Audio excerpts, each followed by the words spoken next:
This is Dave Meltzer with Entrepreneurs, the Playbook, and I have been so giddy and excited to have my next guest here. He's Jon Taffer. Everybody knows him, of course, as the incredible host of Bar Rescue.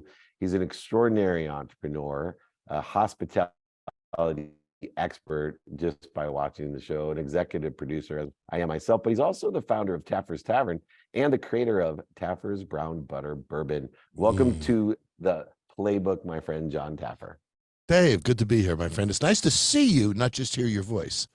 Yeah, well, now you've got the lower end of Dave Meltzer, because I definitely, and you'll get this being a little bit older, I have a voice for radio, and finally it pays off on both sides of the fence with so much audio out there. It's funny, my mother told me I had a face for radio.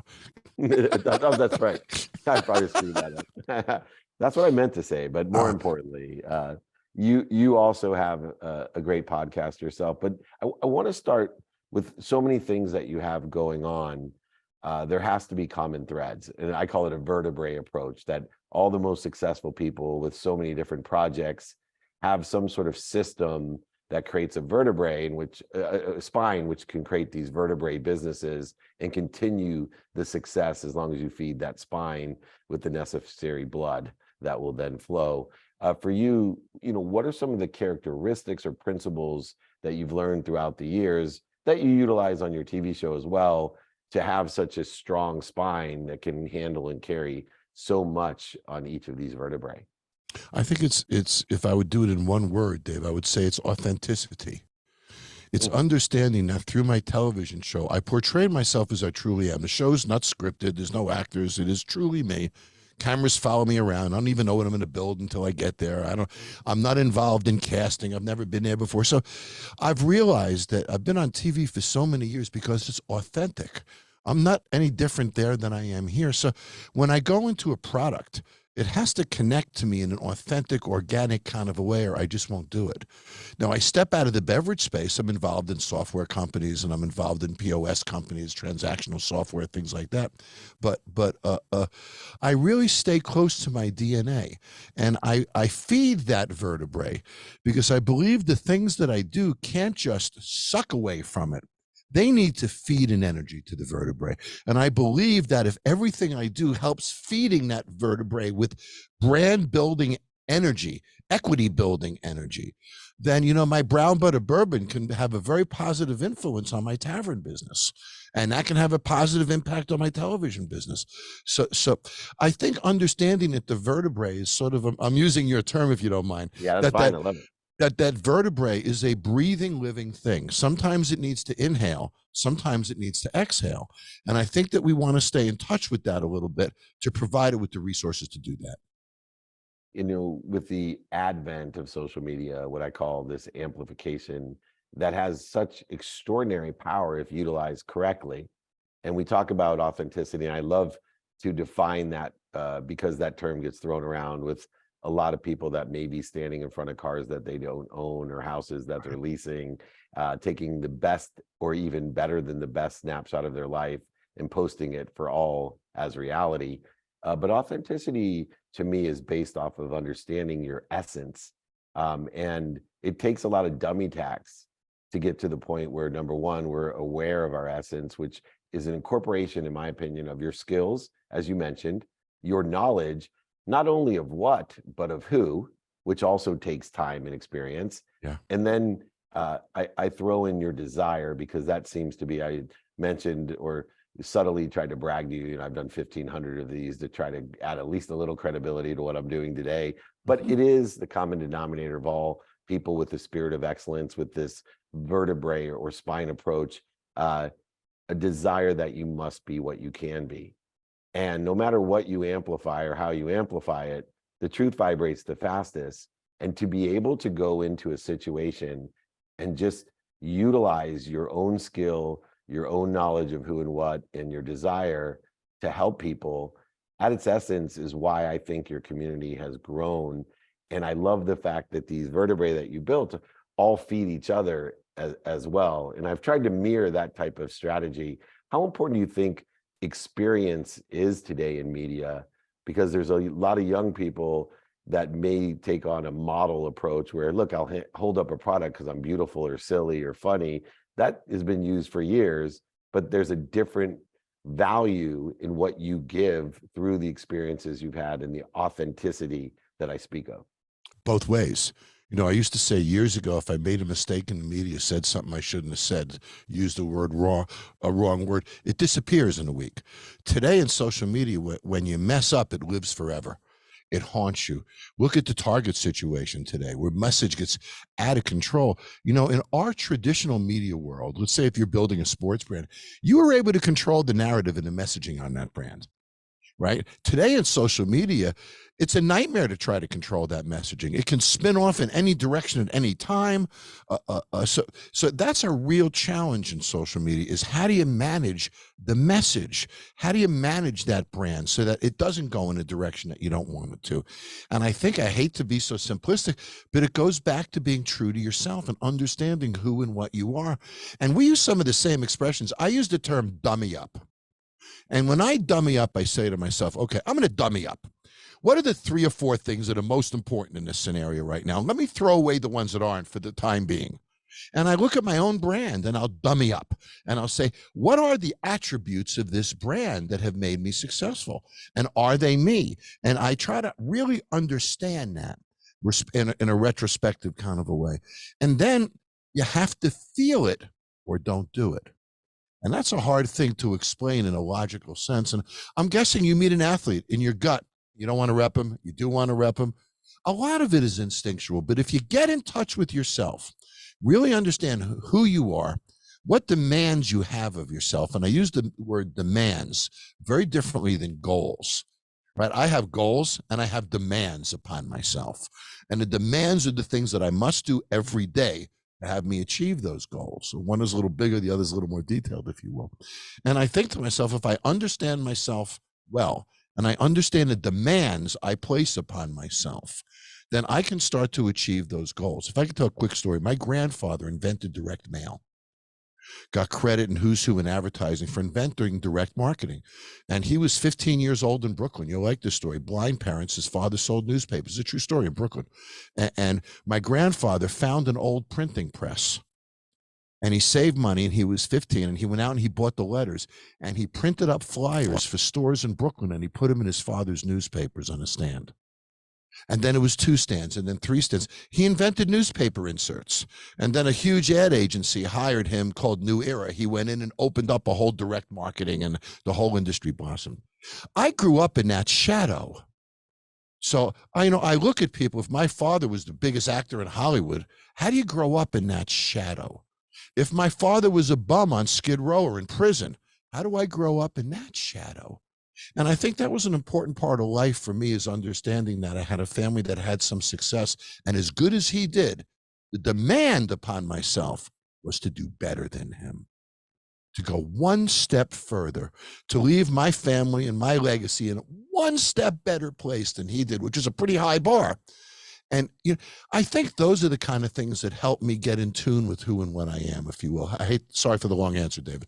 No, I enjoy it immensely, but relationships too are at a key. And I love when someone shows the priority or the importance of the most relative people to them, and the meaning that grandparents and parents and siblings can give to us.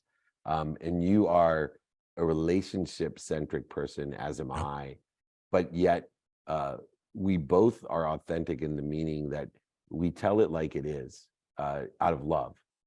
Yes. And people have a terrible need to be offended. It's one of my ego-based consciousness that I fight every day. I always say, gosh, when you have a need to be offended, all you have to do is walk outside and your need is fed. I wish I could feed the world as easily as I feed my ego on being offended. But there is a line of credibility when we're giving constructive criticism. And does your personality that you utilize for content, of being a straight shooter, of providing very constructive advice that may offend people because you've told the truth and it hurts their feelings, not to be malicious, but to help. I have found, being of that personality, that when I use it in my marriage or with my children, when I carry over constructive criticism, that it, let's just say, doesn't work nearly as well as it does in the interviews or media. how do you temper what I seem to think is an authentic personality trait of being straightforward and Yeah. constructive and positive without hurting maybe your wife or your children's feelings by saying it like it is? Yeah, that's a tough line to walk. But you know, my family sees the tenderness in me that a business person doesn't. My family has a knowledge of my heart, just like yours does. And as tough as you are, I'm guessing they think you're a softie too. So, so I think we have that working for us with family, which provides a nice balance. But you know, Bar Rescue was a fascinating experience for me because I was successful before the show, David. And when I said to the network, I want failures, I don't want cakewalks, give me real failure. I never knew this depth of failure even existed, David. I mean, I deal with people, they just blew their parents' retirement fund of $400,000. Their parents have nothing. They're living in their parents' basement, still eating their food at 50 years old, and they won't close this place. Their wife has left them. They've lost their house. I've seen depths of failure you and I would have never imagined even existed. So I walk into this business situation. David, this person's sinking and sinking quick. They're losing their marriage. They're losing a relationship to their parents. Everything that personally means anything to them, they're losing, including the business. I have 4 days, man, 4 days to rebuild it, remodel it, do the menu, the market, everything. So I'm a raving maniac. There's this clock ticking in my head every minute that I'm there. But when I look in that person's eyes and I see that sorrow, I see that pain, I know they go to sleep thinking about their debt, they wake up thinking about their debt, then I have every reason to fight for them in any way that I can. And I look at it that. Now, sometimes as an owner who's a real jerk, I might not say, you know what, this is the kind of guy I don't want to fight for. But I think of his wife back home, or I think of his kids back home. So I always find something to fight for. That's the trick. You know, I don't believe that when people cast their votes in politics, you should vote against something. I think you should vote for something. I think in life, we should do things for something. So that's an important delineation that I make every time I go into those bars. I find that pretty early on, they see my intentions. They get where I'm going. So the challenging of them, of their pride, of their ego, of their intellect in front of their wives and their children, cracks that brain open just a little bit, and then I can walk in. But getting that crack isn't easy. Walking in is a lot easier once you got the crack.